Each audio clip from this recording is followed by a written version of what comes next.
दोस्तों नमस्कार। चर्चा के विषय में आप सभी का स्वागत है। आज चर्चा करूंगा फिर उसका लगातार खतरनाक स्तर की ओर बढ़ रहे इजराइल और ईरान युद्ध के बारे में। और फिलहाल जो खबरें आ रही हैं वो चिंता पैदा करने वाली है। एक और ये तो उम्मीद हो ही रही है कि इजराइल ईरान के ऊपर किसी ऐसे बड़े हमले की तैयारी कर रहा है जो अकल्पनीय है, लेकिन खबरें इसके विपरीत भी हैं।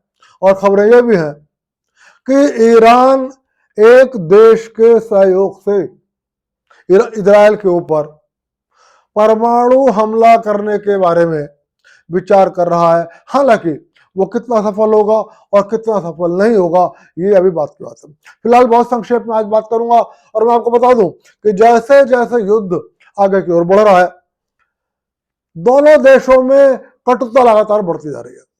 फिलहाल जो खास बात है मैं उसकी ओर आपको ध्यान दिला दूं कि ईरान के प्रधानमंत्री नेतन्याहू ने कहा है कि अभी हमने 10 प्रमुख परमाणु वैज्ञानिकों की हत्या करी है ईरान के अंदर, लेकिन अभी हमें कुछ और परमाणु वैज्ञानिकों की तलाश है और हम उस तलाश में लगे हुए हैं और हम उनको भी जल्दी ही ढूंढेंगे और ढूंढ निकाल के उनको मारेंगे। दूसरी बात, उन्होंने तेहरान की जनता से अनुरोध किया है कि जितनी जल्दी हो सके वो तेहरान खाली कर दें, क्योंकि इजराइल ने एक खास लक्ष्य तय कर रखा है और हम ये नहीं चाहते, मतलब इजराइल ने कहा है कि वो ये नहीं चाहता कि ईरान के आम नागरिक, आम पुरुष, महिलाएं, बच्चे और युवा उसके उस अकल्पनीय हमले की चपेट में आए। इसलिए वो जल्दी से जल्दी तेहरान खाली कर दे। और यही स्थिति है। तेहरान में हर तरफ भगदड़ मची हुई है। लोग सारा सामान छोड़कर बहुत जरूरी खाने पीने की चीजों का एक बोरिया बिस्तर, एक गट्ठी बांध के भाग रहे हैं और तेहरान को छोड़ रहे हैं। दोस्तों, इसके अलावा इजराइल के हमले में ईरान के इतने बड़े बड़े अधिकारी मारे जा रहे हैं कि रोज यदि मैं नाम बताने आपको लगूंगा तो शायद रोजाना मेरा काफी समय इसी बात में व्यतीत हो जाएगा। आज भी जो नए आर्मी चीफ की नियुक्ति करी गई थी उसको आज ही इजराइल ने मार गिराया। और ईरान इस बात से परेशान है कि वो जिस भी नए चीफ की नियुक्ति कर रहा है अपने किसी भी कमांडो ग्रुप की या किसी भी और अन्य ग्रुपों की, इजराइल तत्काल उसको निशाना बना ले रहा है। फेसबुक पर या और सोशल मीडिया प्लेटफॉर्म पर लोग यहां तक मजाक करने लगे हैं कि कहीं ऐसा ना हो ईरान अभी तक तेल एक्सपोर्ट करके पैसा लेता था और अब ईरान ये कहना शुरू कर दे तेल ले लो, एक व्यक्ति सेना अध्यक्ष पद के लिए मुझे दे दो। क्योंकि जिस तरीके से ईरान के तमाम बड़े बड़े अधिकारियों को इजराइल अपना निशाना बना रहा है, उससे ऐसी स्थितियां भी पैदा हो सकती हैं। खैर, ये एक मजाक का विषय है, लेकिन मुझे लगता है ऐसे हालात तो नहीं होंगे, लेकिन निश्चित रूप से ईरान के लिए बहुत सोचने का विषय है। दोस्तों, इस बीच नेतन्याहू ने एक और बहुत बड़ी बात कही। उन्होंने कहा है कि यदि ईरान के सर्वोच्च धार्मिक नेता अयतुल्ला खामनेई मारे जाते हैं या हम उनको जीवित पकड़ने में सफल हो जाते हैं तो यह संभव है कि ईरान और इजराइल का युद्ध रुक जाए। हालांकि खबरें यह हैं कि अयतुल्ला खामनेई किसी ऐसे बंकर में जाकर छिप गए हैं अपने बेटे, अपने पत्नी और अपने बच्चे और पोते पोतियों के साथ, जिस पर परमाणु बम का भी असर नहीं होगा। लेकिन ये सब बात की बात है, क्योंकि ईरान ने हिजबुल्लाह के चीफ को भी एक ऐसे बंकर से खोज निकाला था जिसके बारे में ईरान और हिजबुल्लाह का दावा था कि परमाणु बम भी उस बंकर पर असर नहीं करेगा। तो फिलहाल इससे भी बड़ी बात यह है कि अभी अब से कुछ देर पहले ईरान के सर्वोच्च नेता आयतुल्लाह खामनेई ने एक बयान जारी करा है। हालांकि ये वीडियो में नहीं है ये बयान, इसमें उनका वॉइस रिकॉर्डर है और उन्होंने ईरान के सैन्य बलों से कहा है, मेरे जिस्म की कोई कीमत नहीं है, यदि मैं मारा भी जाऊं इजराइल के हमले में तो मेरा आपसे अनुरोध है कि आप अपनी हार स्वीकार मत कर लेना और पूरी बहादुरी के साथ ईरान इजराइल से लड़ते रहना। दोस्तों, मैंने पहले भी आशंका व्यक्त करी थी और मैं अभी भी कह रहा हूं, यदि कोई ऐसा हादसा हो गया कि जिसमें इजराइल के हमले में आयतुल्लाह खामनेई मारे जाते हैं तो बहुत ज्यादा संभावना है कि ईरान इजराइल के सामने आत्मसमर्पण कर दे और ईरान की सेना अपने हथियार डाल दे। और एक बड़े हमले की खबर में इसलिए कुछ दम लगता है कि अमेरिका के राष्ट्रपति डोनाल्ड ट्रंप निर्धारित समय से पहले ही G7 की बैठक को छोड़कर चले गए और सिर्फ बैठक को छोड़कर ही नहीं गए, जैसे ही उन्होंने कनाडा से उड़ान भरी उन्होंने तमाम अमेरिका के बड़े बड़े अधिकारियों, जिसमें विदेश मंत्री शामिल थे, NSA शामिल थे, रक्षा मंत्री शामिल थे, सेनाध्यक्ष शामिल थे, CIA चीफ शामिल थे, उनसे तत्काल यह अनुरोध किया कि मेरे पहुंचने से पहले आप मीटिंग रूम में पहुंच जाए। मतलब कोई इतना बड़ा मैटर डिस्कस करना था कि डोनाल्ड ट्रंप ने कनाडा से उड़ते ही यह मैसेज दे दिया कि आप लोग तत्काल मीटिंग रूम में पहुंचे, मैं बस पहुंचने ही वाला हूं।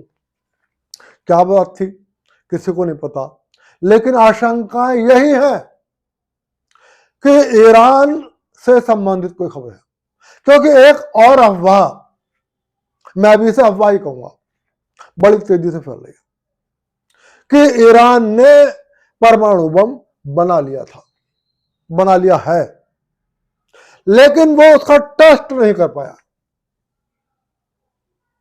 और यही बात इजराइल को और अमेरिका को चिंतित कर रही है। इस बारे में मैं और भी बताऊंगा आपको। मैं उससे पहले बता दूं, मैंने अभी तक आपको यह बताया कि नेतन्याहू ने क्या कहा। एक बयान ईरान के राष्ट्रपति की ओर से भी आया और उस बयान से झलकता है कि ईरान के राजनीतिक नेतृत्व और धार्मिक नेतृत्व में कुछ मतभेद सामने आ रहा है। आयतुल्लाह खामनेई इजराइल को एक देश के रूप में स्वीकार नहीं करते, वो नहीं मानते कि पृथ्वी पर यहूदियों का कोई देश है, और न वो यहूदियों से इतनी दुश्मनी रखते हैं कि वो कहते हैं कि इस पृथ्वी पर यहूदियों को जीवित रहने का अधिकार नहीं है। और इसीलिए इजराइल ने साफ कहा है कि आयतुल्लाह खामनेई की सोच बिल्कुल हिटलर की तरह है। लेकिन ईरान के राष्ट्रपति अहमद पेजेशिकियान ने कहा है, हम चाहते हैं इजराइल अपने यहां शांति से रहे और ईरान को भी शांति से रहने दे, ना हम इजराइल में हस्तक्षेप करें और ना इजराइल हमारे यहां हस्तक्षेप करे। यह एक बहुत बड़ा बयान है, क्योंकि अभी तक ईरान इस थ्योरी को नहीं मानता था। वो कभी हूथियों के माध्यम से, कभी हमास के माध्यम से और कभी हिजबुल्लाह के माध्यम से इजराइल पर लगातार हमले करता रहा है। और इसीलिए अब इजराइल ने हूथी, हमास और हिजबुल्लाह को निपटाने के बाद यह फैसला करा कि क्यों ना अब इनके मास्टरमाइंड ईरान को भी निपटा दिया जाए। लेकिन अब जब ईरान के राष्ट्रपति का बयान आया है तो निश्चित रूप से महत्वपूर्ण है। मेरी एक सलाह होगी कि बेहतर होगा ईरान के राष्ट्रपति साफ साफ घोषणा कर दें कि यदि हमने परमाणु बम बनाया है और अभी उसका परीक्षण नहीं करा है तो हम उसका अमेरिका के सामने सरेंडर करने के लिए तैयार है। यदि नहीं बनाया तब भी वो इजराइल और अमेरिका से वादा कर दे कि हम परमाणु हथियार नहीं बनाएंगे, और अमेरिका और इजराइल को जो भी आशंकाएं हैं वो अपने अधिकारियों को ईरान भेजकर अपनी आशंकाओं का निवारण कर ले। और हम ये चाहते हैं कि इजराइल और ईरान के बीच में यह युद्ध रुक जाए। यदि ईरान की सरकार यह रुख अख्तियार कर लेती है तो निश्चित रूप से ये ईरान के हित में होगा और फिलहाल ये विश्व के हित में भी होगा। दोस्तों, फिलहाल एक और बड़ी खबर है, और वो बड़ी खबर यह है कि यह कहा जा रहा है कि चीन से कुछ गोपनीय सामान कार्गो में तेहरान में उतरा है। यह कार्गो संदेहास्पद है। खबरें यह है कि कार्गो आए, सामान उतारा और चले गए, और एक विपरीत खबरें भी हैं कि कार्गो आया, कुछ सामान लेके गया और वो बाद में फिर कार्गो में वापस आया। यह रूमर यह है कि ईरान ने अपने परमाणु बम का परीक्षण तो नहीं किया, लेकिन परीक्षण करने के लिए चीन को सौंप दिया और कहा है कि चीन इसका परीक्षण कर ले, और यदि ये सफल हो जाता है तो चीन ईरान के बैलिस्टिक मिसाइलों में इस परमाणु बम को लगा दे और फिर ईरान अपनी बैलिस्टिक मिसाइलों से इजराइल पर परमाणु हमला कर देगा। मुझे नहीं पता कि इन खबरों में कितना सच है और कितना झूठ है, लेकिन यदि ऐसा हो भी जाता है तो यह सिर्फ इजराइल के लिए घातक नहीं होगा। आप निश्चित समझ लेना जो मैं कहने जा रहा हूं। हो सकता है इजराइल पर परमाणु बम गिर जाए और हो सकता है आप इजराइल का विनाश कर दें, लेकिन अगले ही पल ईरान का विनाश हो जाएगा। और उस परिस्थिति में विनाश बस ईरान का ही नहीं होगा,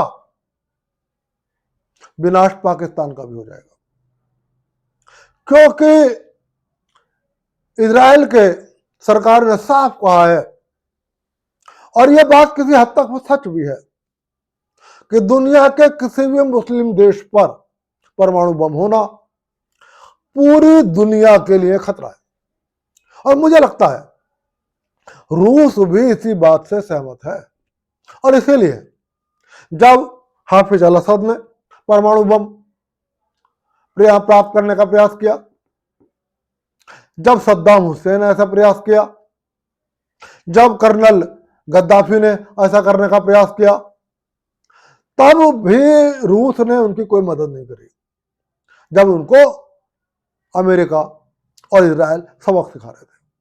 और अब जब ईरान पर इजराइल हमले कर रहा है, तब भी फिलहाल की खबरें यह है कि रूस ईरान की मदद नहीं कर रहा। इसका मतलब है रूस भी इस बात से सहमत है कि दुनिया के किसी भी मुस्लिम देश पर यदि परमाणु बम आ जाता है तो यह पूरी दुनिया के लिए खतरा है।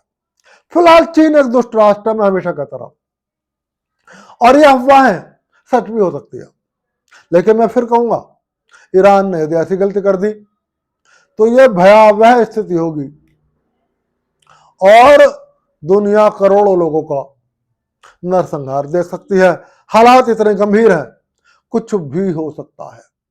डर का माहौल पाकिस्तान में भी है, और पाकिस्तान के वित्त मंत्री इशाक डार ने कहा है कि ईरान का वो सेनाध्यक्ष झूठा और मक्कार है जिसने ये कहा था कि हमें पाकिस्तान ने यह भरोसा दिलाया है कि यदि इजराइल ईरान पर परमाणु बम गिराता है तो पाकिस्तान पर नुकसान देगा।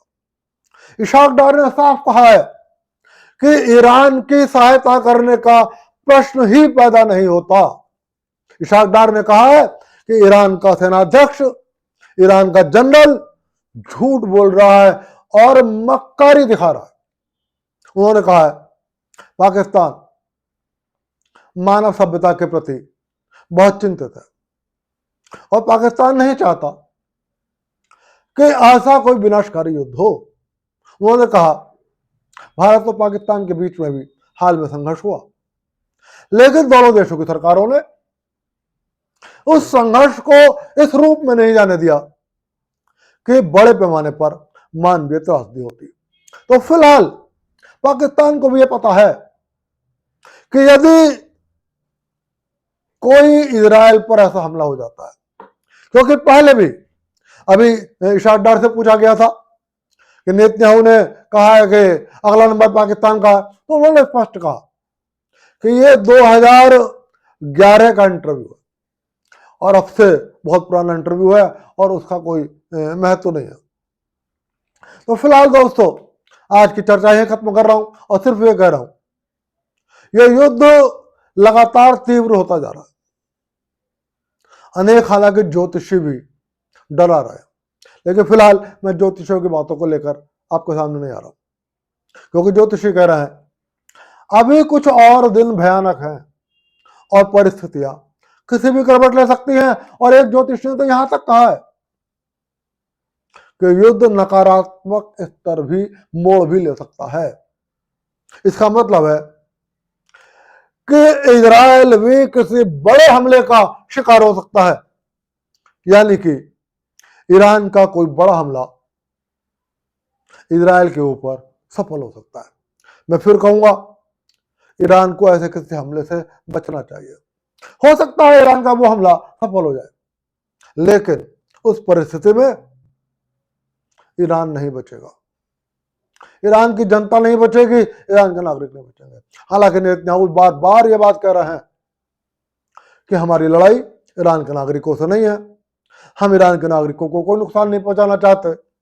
अमेरिका भी बार बार इस बात पर जोर दे रहा है कि हम ईरान के नागरिकों को नहीं नुकसान पहुंचाना चाहते, हमारी लड़ाई ईरान की सरकार से है, ईरान की सेना से है और ईरान के इस धार्मिक शासन से है। दोस्तों फिर मिलूंगा और फिर किसी विषय पर चर्चा करूंगा। देखते रहिए चर्चा का विषय। और फिर निवेदन कर रहा हूं, वीडियो पसंद आए लाइक कर देना, चैनल को सब्सक्राइब कर देना। आप सभी को विश्वपति का नमस्कार।